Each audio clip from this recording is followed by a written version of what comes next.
नमस्कार, स्वागत है आप सभी का आपके अपने यूट्यूब चैनल उजाला सरकारी योजना पर एक और बड़ी अपडेट के साथ। आज की सबसे बड़ी खबर, लेटेस्ट न्यूज़। जी हाँ, यहाँ पर देखिए एक बहुत बड़ी खबर आप सभी के लिए आ चुकी है। खुशखबरी सरकार के द्वारा यहाँ पर जारी कर दी गई है नई अपडेट। जी हाँ, अब पेंशन धारकों को एक बड़ी खुशखबरी यहाँ पर जारी की जा रही है। देखिए आप सभी के लिए नया नियम लागू। जी हाँ, बढ़ गई पेंशन। आप सभी के लिए यहाँ पर एक बड़ी अपडेट, अब लाभार्थियों को मिलेगी बढ़कर पेंशन। जी हाँ, इनकी पेंशन बंद होगी। यहाँ पर ऐसे कुछ लाभार्थी भी हैं जिनकी पेंशन राशि हमेशा के लिए बंद कर दी जाएगी।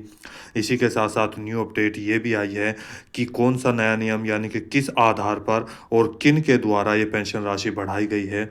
सरकार के द्वारा ये घोषणा कर दी गई है कि इस राज्य में लाभार्थियों को पेंशन में वृद्धि कर दी जाएगी अधिक धनराशि। जी हाँ, इसके साथ ही नए जो पेंशन धारक हैं, वे भी ध्यान दें, उनके बारे में भी मैं आपको यहाँ पर अपडेट देने वाला हूँ। और एक और बड़ी चीज़, how to check online pension, आप अपनी पेंशन राशि कैसे चेक करेंगे। वहीं पर आप चाहे विकलांग पेंशन धारक हो, विधवा पेंशनर हो या वृद्धावस्था पेंशन का लाभ प्राप्त कर रहे हो, तो 100% उनकी पेंशन राशि आप सभी के खातों में जारी की जाएगी। एक और बड़ी अपडेट मैं आपको यहाँ पर देने वाला हूँ। देखिए, बुजुर्गों, महिलाओं व यहाँ देख सकते हैं अन्य लाभार्थियों की सामाजिक सुरक्षा पेंशन वृद्धि घोषणा कर दी गई है। जैसा कि आप सभी जानते हैं, यहाँ पर काफ़ी समय बाद यह कार्य किया गया है सरकार के द्वारा, और यहाँ पर जो लाभार्थी हैं उनके द्वारा बार-बार आग्रह करने के बाद यहाँ पर सरकार सामाजिक सुरक्षा पेंशन में वृद्धि कर चुकी है। इसका ऐलान हो चुका है और इसी के साथ अब ऐलान होने के बाद किस महीने से ये पेंशन राशि शुरू होगी मिलना, इसकी भी अपडेट हम यहाँ पर आपको देने वाले हैं। वहीं पर देखिए, 200 रुपये बढ़ोतरी के साथ अब मिलेंगे 3200 रुपये, यानी कि 3200 रुपये प्रति माह। क्या आप भी इस राज्य के लाभार्थी हैं? क्या आपको भी 3200 रुपये पर महीना दिए जाएँगे? ये सभी जानकारी जानने के लिए वीडियो को लास्ट तक जानना, देखना और समझना बहुत-बहुत ज़रूरी है। इसी के साथ नए लाभार्थी, आप भारत के किसी भी राज्य के लाभार्थी हैं और आपकी पेंशन राशि नहीं आई है, नए लाभार्थी हैं, पुराने लाभार्थी हैं, एक बार पेंशन या 2 बार या कुछ समय बाद पेंशन आने के बाद फिर से पेंशन राशि रुक गई, तो ऐसे सभी लाभार्थियों को 100% पेंशन राशि कैसे प्राप्त होगी, जानने के लिए वीडियो को लास्ट तक ज़रूर देखिएगा। यदि आपने अभी तक चैनल को सब्सक्राइब नहीं किया, जल्दी से कर दीजिए। वीडियो को लाइक और शेयर करना न भूलें। बेल आइकन के बटन को दबाना ज़रूर यहाँ पर आप सभी के लिए अनिवार्य है, क्योंकि हमारी वीडियो का नोटिफिकेशन सबसे पहले आपके पास पहुंचेगा और ऐसी ही तमाम और अच्छी जानकारी 100% विद प्रूफ जो आपको दिखाई जाएगी, आपके पास पहुंचती रहेगी। तो आगे बढ़ते हैं। तमाम जानकारी आपके लिए जानना, देखना और समझना बेहद ज़रूरी है। देखिए, पेंशन, जहां एक और आपको बता दें, भारत में अभी पूरे भारतवर्ष में पीएम किसान सम्मान निधि योजना को लेकर 21वीं किस्त को लेकर लगातार यहाँ पर जो है किसानों की सहायता के लिए इंतज़ार बना हुआ है कि वो पैसा आएगा, जो धन आता है, यहाँ पर 2000 रुपये आएगा या 3000 आएगा या 4000 आएगा, वो कब उनके बैंक खातों में जारी किया जाएगा। तो वहीं दूसरी ओर पेंशन से संबंधित अपडेट भी आपके लिए आ चुकी है। जी हाँ, अलग-अलग राज्य जैसे यूपी, बिहार, पंजाब, हरियाणा, राजस्थान, इसके साथ-साथ यूके, उत्तराखंड, आपका दिल्ली, हिमाचल प्रदेश, अरुणाचल प्रदेश, यानी कि भारत के जितने भी राज्य हैं, उन सभी में आप सभी को जो पेंशन राशि है, वो अलग-अलग दी जाती है।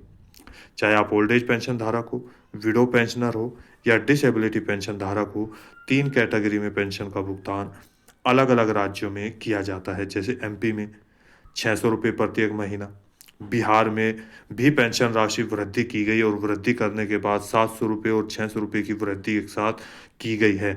वहीं पर अब 1100 रुपये प्रत्येक लाभार्थी को यहाँ प्रत्येक महीना दिए जा रहे हैं। तो कहीं पर आपको 1500 रुपये पेंशन राशि प्रत्येक महीना दी जाती है, कहीं 1,000 रुपये पेंशन राशि दी जाती है। तो अब यहाँ पर सबसे बड़ी अगर मैं बात करूँ तो पेंशन राशि यहाँ पर पूरे 3200 रुपये प्रत्येक महीना, यानी कि 3,200 रुपये महीना के हिसाब से अब आपके बैंक खातों में ये राशि जारी की जाएगी। तमाम जानकारी यहाँ पर आप सभी के लिए। देखिए, पेंशन 2025-26 नया सत्र शुरू हो चुका है। सभी पेंशन धारकों के लिए बड़ी खबर आ चुकी है। आप पेंशन धारकों की, यानी कि अब, और आप सभी की, सभी में किन-किन की पेंशन राशि बढ़ेगी, यहाँ पर देखिए। पेंशन को लेकर सरकार के द्वारा बड़ा कदम उठाया गया है और अब लाभार्थियों को इस महीने से, यानी कि कौन-सा महीना है, बढ़कर देना प्रारंभ होगी पेंशन राशि। कितनी पेंशन राशि? इससे पहले किसको कितनी पेंशन राशि दी जा रही थी और अब 200 रुपये वृद्धि कर पेंशन राशि किनको दी जाएगी? देखिए, हाल ही में पेंशन बढ़ोतरी को लेकर घोषणा हो चुकी है। इस राज्य में, कौन-सा राज्य है, के लाभार्थियों को, और इन लाभार्थियों को पेंशन राशि बढ़ाकर दी जाएगी। क्या आप भी इनकी श्रेणी में आते हैं? क्या आप भी इस राज्य के लाभार्थी हैं? तो देखिए पूरी जानकारी। आपको बता दें, पेंशन एक बहुत बड़ी अगर हम बात करें, एक जो है लाभ दिया जा रहा है, एक बहुत बड़ी सहायता के रूप में सरकार के द्वारा योजना है चलाई जा रही है, जिससे गरीबों की, जिनके पास खाने के लिए, आने-जाने के लिए, दवाइयों के लिए, बच्चों की पढ़ाई के लिए पैसे की व्यवस्था नहीं है, तो ऐसे सभी लाभार्थियों को सरकार के द्वारा कुछ न कुछ अंशदान दे करके उनकी सहायता की जा रही है। जिसके माध्यम से भारत सरकार के प्रत्येक राज्य में, चाहे वो ओल्ड एज पेंशन धारक हो, आपको बता दें। देखिए, अब बात करते हैं यहाँ पर ओल्ड एज पेंशन धारक कौन से होते हैं। जो हमारे बुजुर्ग पेंशन धारक है, जो वृद्धावस्था पेंशन का लाभ ले रहे हैं, वे पेंशन धारक यहाँ पर जो 60 साल से ऊपर होते हैं, जिनकी उम्र। इसी के साथ नंबर 2 आता है विधवा पेंशन धारक या निराश्रित महिला या विडो पेंशन धारक। यहाँ पर इन लाभार्थियों को, इसके साथ ही एक और चीज़ मैं आपको बता दूँ, जो नए लाभार्थी हैं, उनके लिए भी यहाँ पर देखिए, विधवा पेंशन धारक, इनकी उम्र होती है 18 साल से ऊपर लेकर के 59 साल तक। जी हाँ, और इन सभी को, जो विधवा पेंशन धारक हैं,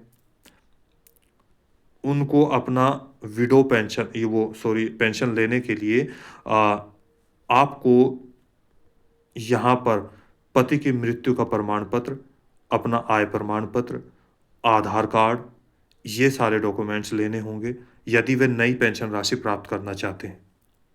इसी के साथ यहाँ पर यदि निराश्रित महिलाएं हैं, तो वो भी यहाँ पर अपना आय प्रमाण पत्र ज़रूर लगाएंगे।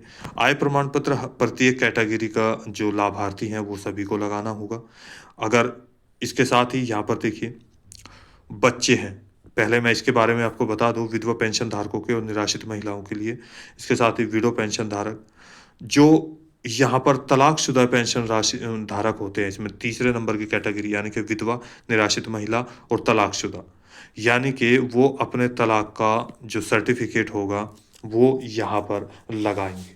जी हाँ, तो तब उनको, जो नए पेंशन धारक हैं या जिनकी पेंशन राशि नहीं आ रही है, ऐसे ही ओल्ड एज। इसके बाद बात करते हैं दिव्यांग पेंशन धारकों की। पूरी जानकारी मैं यहाँ पर देखिए, तीनों के बारे में अभी आपको बताने वाला हूँ। दिव्यांग पेंशन धारक, कुष्ठ रोगी पेंशनर या विकलांग पेंशन धारक जिनकी पेंशन राशि नहीं बनी है। आपको बता दें, यहाँ पर इनकी उम्र 5 साल से या 6 साल से लेकर 59 साल तक होती है। अब इसके अंतर्गत इनको क्या-क्या डॉक्यूमेंट्स चाहिएगा, मैं डॉक्यूमेंट्स के बारे में यहाँ पर बता दूँ। देखिए, दिव्यांग या विकलांग और कुष्ठ रोगी, इनका कुष्ठ रोगी का सर्टिफिकेट, कागज़ बनता है डॉक्टर के द्वारा।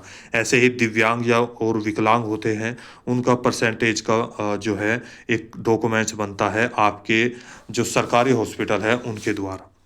वो डॉक्यूमेंट्स आपके पास होना चाहिए। कितने परसेंट है, 30% है, 40% है, 50% है, 80% है, कितने परसेंट हिस्सा विकलांग है। इसके साथ ही नंबर 1 वो सर्टिफिकेट हो गया विकलांग एस, यानी कि वीएस, विकलांग सर्टिफिकेट। नंबर 2 आपका आधार कार्ड।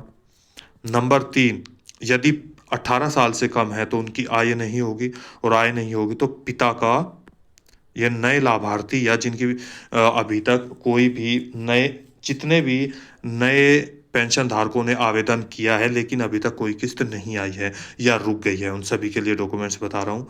दिव्यांग के लिए पिता का यहाँ पर आय प्रमाण पत्र, जिसकी आय 45,000 से लेकर के 60 साल यानी कि 60,000 के बीच सालाना होनी चाहिए, इतनी यहाँ पर होती है।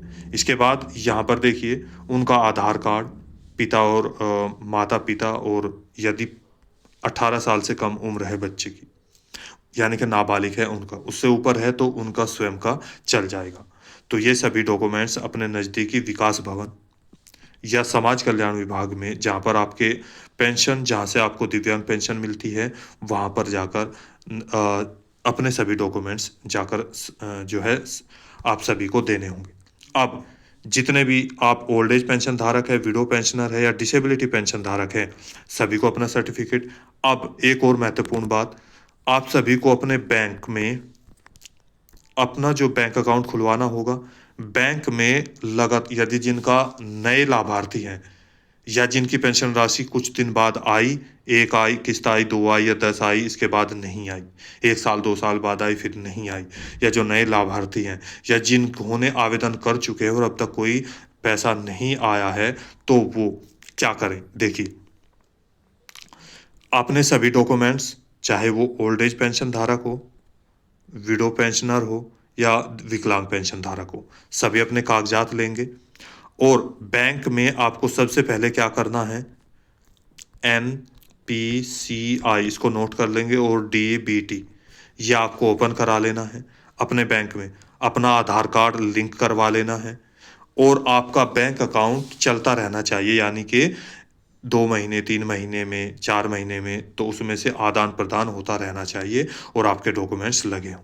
तो आपको ये सारे डॉक्यूमेंट्स लेकर के अपने नज़दीकी, जहाँ पर ये यानी कि विधवा पेंशन जहाँ से मिलती है, दिव्यांग पेंशन जहाँ से मिलती है, आपके ज़िला स्तर पर जो आपके नज़दीकी जहाँ से फॉर्म भरा जाता है, वहाँ पर आप जाकर बात कर सकते हैं या अपने ग्राम प्रधान से बात कर सकते हैं, ग्राम सचिव से बात कर सकते हैं और अधिक जानकारी के लिए जो ये आपके पास में CSC सेंटर वाले होते हैं, उनसे आप जाकर के बात कर सकते हैं। जी हाँ। तो आगे देखिए यहाँ पर, यदि आप अलग-अलग पेंशन धारक हैं, ये मैं सभी के लिए बता रहा हूँ, आप भारत के किसी भी राज्य के पेंशन धारक हैं। वहीं पर कुछ राज्य जैसे कि बिहार में आपका जीवन प्रमाणीकरण सत्यापित होना ज़रूरी है, तो ये आप कराएँगे। ये अलग-अलग राज्यों में अलग-अलग होता है। अब बात आती है अलग-अलग पेंशन धारक जिनको सरकार के द्वारा समय-समय पर अलग-अलग राज्यों के नियमों के आधार पर पेंशन का भुगतान किया जाता है। देखिए, प्रत्येक वर्ष लाखों की संख्या में नए पेंशन धारक आवेदन करते हैं, फॉर्म भरते हैं। उनमें से कुछ लाभार्थियों की ही पेंशन जारी की जाती है, जारी हो पाती है। इसके क्या-क्या कारण हैं? यहाँ पर देखिए, सामने आए हैं जिसकी जानकारी यहाँ पर मैं आपको दे रहा हूँ। 100% आपकी पेंशन राशि आएगी, आप भारत के किसी भी राज्य के पेंशन धारक हैं। आपको करना होगा यह कार्य और वीडियो को लास्ट तक ज़रूर देखिए। देखिए, आप भारत के किसी भी राज्य के पेंशन धारक हैं, तो पेंशन राशि सबसे पहले वहाँ का आपका आधार कार्ड, जो नए पेंशन धारक हैं वे भी, और किसी भी लाभार्थी की एक भी किस्त आई हो, वे लाभार्थी कुछ ऐसे, या अभी तक कोई भी पेंशन राशि नहीं आई है, सभी रुकी हुई है, तो ऐसे सभी लाभार्थी देखिए यहाँ पर क्या-क्या और कैसे वे लाभ प्राप्त करेंगे। जैसे मैंने आपको बताया ऊपर, पूरी जानकारी, आपका आधार कार्ड, बैंक की पासबुक, आपका सर्टिफिकेट या तो विकलांगता का यदि विकलांग है, विधवा है तो विधवा का, और मृत्यु प्रमाण पत्र पति का, आय प्रमाण पत्र, यहाँ पर ओल्ड एज का आपका आधार कार्ड लगेगा। इस तरीके से सभी डॉक्यूमेंट्स आपके यहाँ पर कंप्लीट होने चाहिए, तो आपको पेंशन राशि और आपका जो पूरा डाटा है वो अपलोड कर दिया जाएगा PFMS पोर्टल पर, तभी आपकी पेंशन राशि जारी कर दी जाएगी और ये 100% आपको दी जाएगी यदि आपके सभी डॉक्यूमेंट्स कंप्लीट हैं। इसके साथ ही देखिए, किन लाभार्थियों की पेंशन राशि रुक जाएगी, मैं एक और चीज़ आपको बता दूँ, 100% उनको पेंशन राशि नहीं मिलेगी। ऐसे वे लाभार्थी जिन्होंने अपने डॉक्यूमेंट्स डुप्लीकेट लगाए हैं, यानी कि यदि वो विकलांग नहीं हैं, तो उन्होंने विकलांगता का फर्जी डॉक्यूमेंट्स लगाए हैं, तो जांच शुरू हो चुकी है। पेंशन की प्रक्रिया लगातार बनी हुई है। जनवरी, फरवरी, मार्च, अप्रैल, मई, जून, जुलाई, अगस्त, सितंबर, अब अक्टूबर, नवंबर, दिसंबर इनकी पेंशन राशि आना प्रारंभ हो चुकी है। तो ऐसे सभी लाभार्थी ध्यान दें जिन्होंने अपना फर्जी तरीके से ये डॉक्यूमेंट्स लगाए हैं, या वे लाभार्थी जिनको पेंशन राशि मिल रही है और उनका आधार कार्ड जिन्होंने बैंक में दोबारा से नहीं अपलोड कराया, बहुत समय हो गया, तो उनको भी पेंशन राशि नहीं दी जाएगी। तो सभी कार्य जल्दी कंप्लीट कर दें। अब बात करते हैं, इस राज्य में पेंशन बढ़ोतरी की गई है, जानते हैं पूरी डिटेल। देखिए किनको मिलेगी पेंशन राशि बढ़कर, शर्तें यहाँ पर। बुढ़ापा सम्मान भत्ता के तहत नागरिकों को अब 3200 रुपये प्रति माह मिलती रहेगी। इसके अलावा राज्य सरकार विधवा और अन्य श्रेणी के लाभार्थियों को भी पेंशन प्रदान कर रही है। वहीं पर जो पंजीकृत श्रमिक विधवाएं हैं उनको 3000 रुपये प्रति माह पेंशन राशि दी जा रही है। देखिए ट्विटर के माध्यम से। उससे पहले यहाँ पर एक और चीज़ बता दें, कब से होगी लागू यह पेंशन राशि। आपको बता दें इस राज्य के, अभी तक मैंने राज्य नहीं बताया, आपको दिखाने वाला हूँ ट्विटर में, और ट्विटर के माध्यम से यहाँ पर पूरी जानकारी लाभार्थी। अब जो 3200 रुपये आपको दिए जाएंगे, 200 रुपये की जो वृद्धि की जाएगी वो 1 नवंबर 2025 से नया नियम लागू हो जाएगा पेंशन धारकों के ऊपर, जिससे अब इनको 3000 रुपये से बढ़कर 200 रुपये की वृद्धि के साथ 3200 रुपये प्रत्येक महीना पेंशन का भुगतान किया जाएगा। देखिए यहाँ पर, देखिए यहाँ पर नायाब सैनी सीएमओ हरियाणा। जी हाँ, हम बात कर रहे हैं आपके हरियाणा राज्य की। हरियाणा राज्य के लाभार्थियों के लिए बड़ी खुशखबरी यहाँ पर आ चुकी है। 1 नवंबर, चूंकि नवंबर महीना शुरू हो चुका है, अब 1 नवंबर से इन लाभार्थियों को 200 रुपये की वृद्धि के साथ पूरे 3200 रुपये की राशि प्रदान की जाएगी प्रत्येक महीना। जी हाँ, सीएमओ हरियाणा सरकार ने दीपावली पर यहाँ जो देखिए दीपावली पर दिया गया तोहफा, प्रदेश में सामाजिक सुरक्षा पेंशन में की वृद्धि, 200 रुपये बढ़ोतरी के साथ अब मिलेंगे पूरे 3200 रुपये। देखिए यहाँ पर दीपावली पर तोहफा, सामाजिक सुरक्षा पेंशन में वृद्धि, बुजुर्गों, महिलाओं व अन्य पात्र लाभार्थियों की सामाजिक सुरक्षा पेंशन में वृद्धि की घोषणा यहाँ पर कर दी गई है। आप देख सकते हैं विद प्रूफ आपको यहाँ पर दिखाई जा रही है। आप खुद भी ट्विटर हैंडल के माध्यम से ये सारी जानकारी प्राप्त कर सकते हैं। 200 रुपये बढ़ोतरी के साथ अब मिलेंगे 3200 रुपये इन लाभार्थियों को। जी हाँ, प्रति माह। देख सकते हैं यहाँ पर हरियाणा सरकार की तरफ से यह घोषणा कर दी गई है। यदि आप भी इस राज्य के लाभार्थी हैं तो आप सभी को भी अब 3200 रुपये प्रत्येक महीना पेंशन का जारी कर दिया जाएगा। जैसे कि आप सभी जानते हैं, यहाँ पर आप सभी लाभार्थियों को लगभग 18 से लेकर के 20-21 तारीख तक आपको सभी का पैसा प्रत्येक महीना जारी कर दिया जाता है। जिनका पेंशन का पैसा नहीं रुका हुआ है उनको भी जल्दी ही पेंशन जारी कर दी जाएगी। तो दोस्तों, आप भारत के किसी भी राज्य के लाभार्थी हैं, कोई भी पेंशन राशि नहीं आई है, किसी भी राज्य के हैं, किसी भी जो पेंशन राशि है, योजना है, उसका लाभ ले रहे हैं और उससे अभी तक लाभ प्राप्त नहीं हुआ है, तो प्लीज़ कमेंट करके हमें ज़रूर बताइएगा। और क्या आपके राज्य में भी पेंशन राशि बढ़नी चाहिए, तो प्लीज़ कमेंट करके हमें ज़रूर बताइएगा। आपकी पेंशन राशि आ चुकी है या नहीं। आप भारत के किसी भी राज्य के हों, किसी भी योजना का संबंधित सवाल आपका है, आप पीएम किसान योजना, पीएम आवास योजना, उज्ज्वला योजना, पेंशन योजना आदि राशन कार्ड से संबंधित कोई भी सरकारी योजना से संबंधित सवाल है तो प्लीज़ कमेंट करके हमें ज़रूर बताइएगा। तो मिलता है एक और लेटेस्ट अपडेट के साथ, एक और लेटेस्ट न्यूज़ के साथ। तब तक के लिए जय हिंद, जय भारत।